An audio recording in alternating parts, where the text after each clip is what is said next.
Hello नमस्कार दोस्तों, मैं अभय कुमार शुक्ला आप सभी का अपना चैनल S24 में स्वागत करता हूं। और आज आप सभी से एक बहुत ही इम्पोर्टेंट टॉपिक जो कि एनटीपीसी का 12th लेवल की वैकेंसी, यह काफ़ी ही अपने आप में एक टफ वैकेंसी होने वाली है, ये तो सभी कोई जानता है। लेकिन फिर भी इसमें भी कुछ पॉइंट्स हैं जो कि बहुत लोग के डाउट था।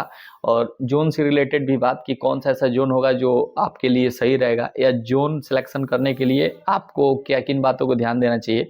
वैसे अगर आप मेरा प्रीवियस वीडियो नहीं देखे होंगे तो आप देख सकते हैं, जिसमें क्या मैंने जोन से रिलेटेड वीडियो बताया था, जिसमें आप किस पैरामीटर के तहत अपने जोन को सिलेक्शन करें ज़्यादा बेटर होगा।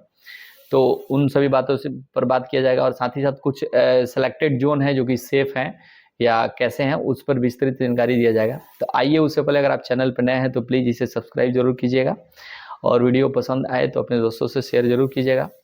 हाँ, अगर आप आरआरबी एनटीपीसी 2024 की तैयारी कर रहे हैं तो आपके लिए ये जो अभी आप स्क्रीन पे देख रहे हैं, यह काफ़ी हेल्पफुल हो सकता है। किरण पब्लिकेशन का यह बुक, जिसमें आरआरबी एनटीपीसी 2019 की वैकेंसी के द्वारा जो 2021 में टीसीएस के द्वारा एग्जाम हेल्ड किया गया था, उसके सभी प्रश्नों का वॉल्यूम 1 एंड वॉल्यूम 2 में विस्तृत व्याख्या के साथ दिया गया है।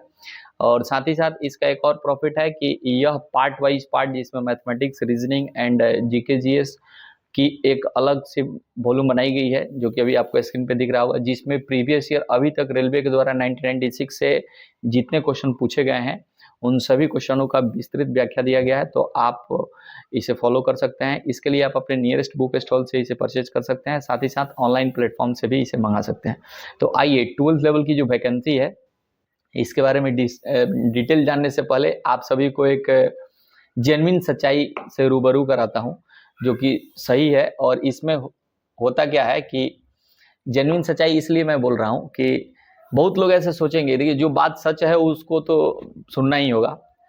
जो ग्रेजुएट लेवल के लोग हैं, पहले एक मैटर पे बात करते हैं कि जो ग्रेजुएट वाले हैं वो इस फॉर्म को भरेंगे या नहीं। सबसे बड़ी क्वेरी यही आ रहा था, या जोन अलग होगा कि नहीं। तो देखिए, ग्रेजुएट अब बाद में हुए हैं, पहले तो आप 12th पास है ना जी।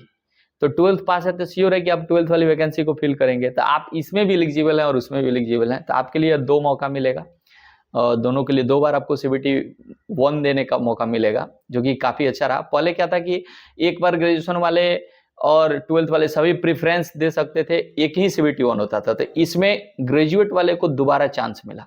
साथ ही साथ कहीं अलग कम हुआ है, जिसमें लेवल 5-6 का पहले 2 एग्जाम होता था, अब अलग हो गया, एक हो गया। तो इस तरह सीबीटी 1 आपको देने का 2 बार मौका मिला है, जो ग्रेजुएशन वाले हैं।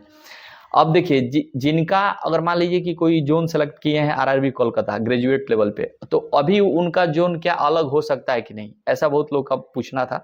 बिल्कुल हो सकता है। आप चाहें तो ग्रेजुएशन वाला कोलकाता से भरें, और अंडर जो यानी 12th अंडर ग्रेजुएट जो है पोस्ट, इसके लिए आप अजमेर से भरें, इलाहाबाद से भरें, मुंबई से भरें, कोलकाता से भरें, कहीं से भी भर सकते हैं। सेम भी भर सकते हैं और अलग भी भर सकते हैं, इसका टेंशन नहीं करना है। और देखिए, इसमें कंपटीशन टफ अब 12th वालों के लिए क्या है। बहुत लोग इसमें जोन सिलेक्शन के पीछे भाग रहे हैं। बाबू, जोन सिलेक्शन के पीछे भागने से ज़्यादा जरूरी है कि आप अपने पढ़ाई के पीछे भागिए। अगर अब मेरी बात पर विश्वास नहीं हो तो आप हमारे प्रीवियस वीडियो भी देख सकते हैं, या साथ ही साथ किसी अपने सीनियर भाई से आप इसके बारे में कंसल्ट कर सकते हैं। पिछले बार क्या हुआ था कि ग्रेजुएशन वाले जो बच्चे हैं उनसे आपका कंपटीशन टफ होने वाला है, और उनसे तो कंपटीशन होगा ही होगा, साथ ही साथ आपका जो 12th लेवल का जो टॉपर बच्चा है, जो सबसे टॉप में है, उससे आपका कंपटीशन होने वाला है। तो इसलिए आप इस पोस्ट के लिए एकदम हल्का में ना लीजिए। कोई ऐसा जोन नहीं होगा जहां पे आपको कट ऑफ चौंकाने वाला ना हो, चाहे वहां पे 699 सीट हो, और चाहे वहां पे 12 सीट हो या 16 सीट हो। सभी जगह का कट ऑफ अपने आप में एक रिकॉर्ड तोड़ेगा। कारण यह है कि आपकी जो टक्कर होगी वह दोनों से होगी, और उसके बाद में वैकेंसी भी थोड़ा सा कम है। तो इसमें इसलिए दोनों को देखते हुए आपको क्या होगा कि पढ़ाई को, अपने स्तर को बढ़ाना होगा बहुत ज्यादा। तो सबसे पहले आप अपने जोन सिलेक्शन से ज्यादा आप अपने पढ़ाई को इंक्रीज करिए, इसको बिल्डअप कीजिए, कि ताकि आप कोई भी जोन हो वहां से सिलेक्शन ले सकें। अब देखिए होगा क्या, इसमें कुछ पॉइंट जो है, ग्रेजुएट वाले को तो फायदा होगा ही, जैसे मैंने बताया 2 बार सीबीटी देंगे, 1 को ही मौका मिलेगा। लेकिन इससे आप 12th वाले को भी कुछ फायदा होता है। रेलवे क्या होती है कि बार बार शॉर्ट लिस्ट करने के बाद में अगर फुलफिल नहीं होती है वैकेंसी तो डिक्रीज किया जाता है कट ऑफ को, फिर से मौका दिया जाता है। अगर ग्रेजुएट वाले को ग्रेजुएट पोस्ट में हो गया और उनका इधर भी नंबर ज्यादा है तो उधर भी तो चले जाएंगे, तो कुछ लोग उधर भी जाएंगे, तो उसे जो 12th पास है या जिनका कम है उनको फायदा कुछ मिलेगा। इसलिए उसका चिंता भी ज्यादा नहीं करना है, लेकिन हाँ आपके कंपटीशन में को टफ बनाने में उनका योगदान जरूर रहेगा। 2 पोस्ट जिसमें एक है 12th का जो टॉपर होंगे और जो ग्रेजुएट वाले होंगे। तो आइए कुछ एक और चीज बात करते हैं कि कौन सा जोन को इसमें फिल किया जाए। देखिए मेरे तरफ से 3 जोन ऐसा दिख रहा है जहाँ पे सीट अच्छी है, कुछ जोन है जहाँ पे सीट कम है, कुछ जोन है जो मॉडरेट जोन है। अब मैं पहले भी बताया हूं कि कोई भी जोन सिलेक्शन से पहले आप प्रयास कीजिए कि आपका जो नियरेस्ट जोन है उसको सिलेक्ट करें। लेकिन आप बोलिएगा कि नियरेस्ट जोन में तो सीट नहीं रहेगा, तो मैं ये नहीं बोल रहा हूं कि अगर आपका आरआरबी पटना के पास घर है और मान लीजिए पटना में 12 वैकेंसी है या 16 वैकेंसी है, तो पटना में 16 वैकेंसी है, तो इस ऐसा नहीं है कि आप आरआरबी पटना से भर दीजिए, वहां सीट ही नहीं है। तो मैं बोलना चाहता हूं अब पटना के अलावा जो वैसे आरआरबी जो आपके नजदीक में है, नजदीकी आरआरबी को आप प्रीफर कीजिए। उससे होगा क्या कि जो नियरेस्ट आरआरबी होगा तो वहां पे आपको जॉब करना आसान होगा, क्योंकि इसका अगर आपको प्रमाण है चाहिए तो आप अपने उस कलीग से बात कीजिए जो आरआरबी जिसका घर इधर है और जाके साउथ में जॉब कर रहा है, उसको क्या फेस करना होगा या कैसे। जब तक जॉब नहीं है तब तक तो चलता है, लेकिन अगर जॉब, अगर आप अच्छे खासे स्टूडेंट हैं, आपको लगता है अपने आप पे विश्वास है कि नहीं हम फाइट कर सकते हैं, निकाल सकते हैं, तो पहला प्रयास कीजिए कि आप अपने नियरेस्ट फॉर्म भरने के लिए, वो काफी हेल्पफुल रहेगा आपके लिए। हाँ अगर वहां पे सीट वैकेंसी नहीं है तो आप दूर जाइए, दूर में भी प्रयास कीजिए कि जितना नजदीक हो सके वहां से फॉर्म भरने के लिए। तो इसमें अगर आप सीट वाइज देखते हैं तो आपको सबसे ज्यादा सीट मिलेगा आरआरबी मुंबई में, इसके बाद आरआरबी कोलकाता में और उसके बाद से प्रयागराज में। अब रहा बात इस 3 जोन का, बहुत लोग ऐसे बता रहे हैं, जो मैंने भी सुना या कुछ हमारे दोस्त भी बोल रहे थे कि भैया जहाँ पे सीट बहुत ज्यादा है वहां से तो कट ऑफ बहुत ज्यादा जाएगा। ऐसा है क्या? देखो भाई ऐसा नहीं है, ये टॉपर में नहीं रहेगा, मैं अभी भी बोल रहा हूँ 1 2 3 में नहीं रहेगा, लेकिन 4 5 6 में इसको कोई नहीं रोक सकता है। यानी टॉप 3 में तो नहीं रहेगा लेकिन 4 5 6 में जरूर। आप बोलिए टॉपर में क्यों नहीं बोल रहा हूं कि क्यों नहीं रहेगा, कारण यह है कि टॉपर में वैसे जोन भी हो सकते हैं जहां पे 10 सीट है, 12 सीट है, 20 सीट है, 50 सीट है, वहां का कट ऑफ फ्लक्चुएट कर सकता है। वहां पे अगर अच्छे खासे स्टूडेंट फॉर्म को फिल किए तो उतना ही सिलेक्शन लेना है, तो वहां का कट ऑफ ज्यादा हो सकता है, फ्लक्चुएट कर सकता है। लेकिन ये जो जोन है यहाँ पे सीट भी ज्यादा है, बच्चे तो ज्यादा आएंगे ही, तो इसका कट ऑफ टॉप 6 में रहेगा, लेकिन उससे डाउन नहीं जाएगा। ये नहीं सोच के भरिए वहां पे फॉर्म कि हमारा कट ऑफ बहुत कम चल जाएगा, सीट बहुत है, तो नहीं, ऐसा नहीं होगा।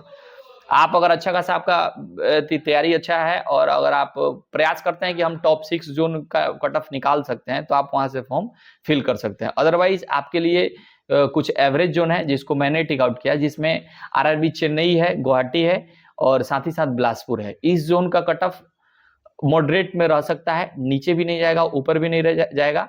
चंडीगढ़ एंड चंडीगढ़ एंड अहमदाबाद ये भी जोन है जो कि फ्लक्चुएटिंग जोन में आ सकता है। तो सेफ जोन में अगर आप हमसे पूछते हैं तो कुछ लोग ग्रीन या रेड जोन जैसे अगर कंपेयर करते हैं तो इसमें हम बोल सकते हैं कि 4 जोन, चेन्नई, गुवाहाटी एंड बिलासपुर, साथ ही साथ एक जम्मू भी बोर्ड है इस बार जो कि ठीक ठाक जोन है और यहाँ से आप फॉर्म डाल सकते हैं। ठीक है, ये आपके लिए एक सेफ जोन साबित हो सकता है, अच्छा है।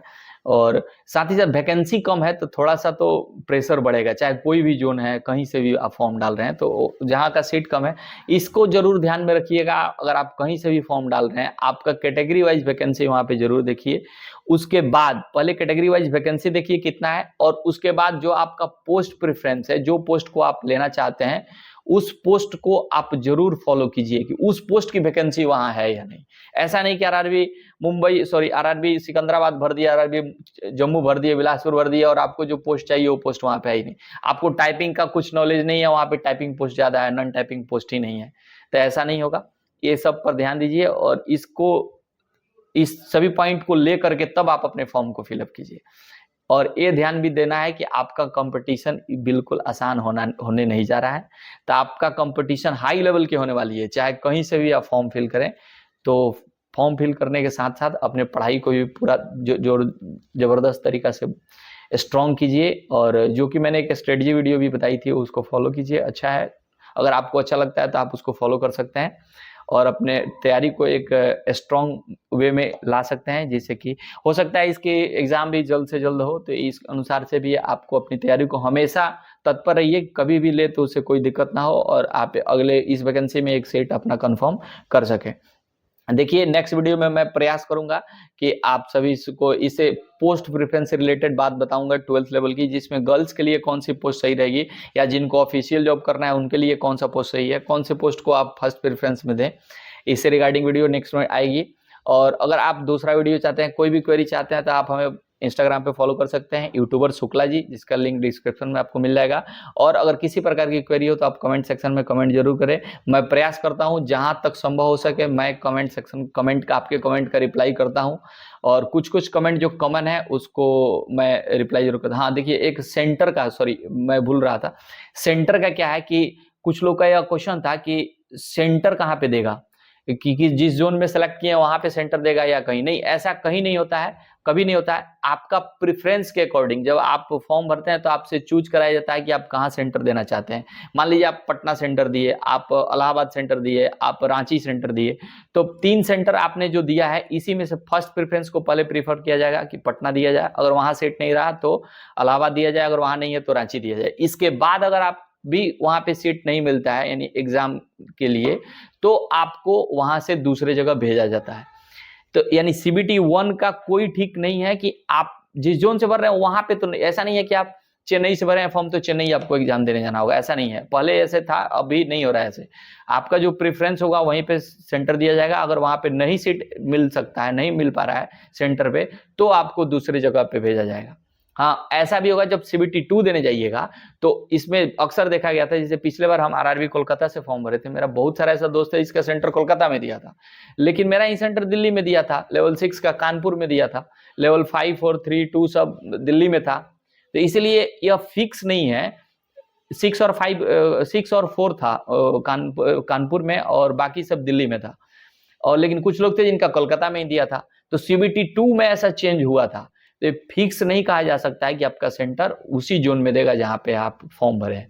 जहां आपने प्रेफरेंस दिया है वहां पे आपका सेंटर दे सकता है। इसलिए सेंटर का चिंता नहीं करना है। आप ये नहीं सोचना है कि मैं उस जोन से फॉर्म भर रहा हूं तो वहीं पे सेंटर देगा, इसका टेंशन ना ले। बहुत सारे लोग का क्वेरी था, इसलिए मैं इसको इसमें बताया। तो चलिए, अगर आपको अभी ऐसा कोई भी क्वेरी हो तो आप कमेंट सेक्शन में कमेंट कर सकते हैं। नेक्स्ट वीडियो जैसा आपका डिमांड हो आप बोल सकते हैं। मिलते हैं नेक्स्ट वीडियो में, तब तक के लिए थैंक यू। जय हिंद, जय भारत।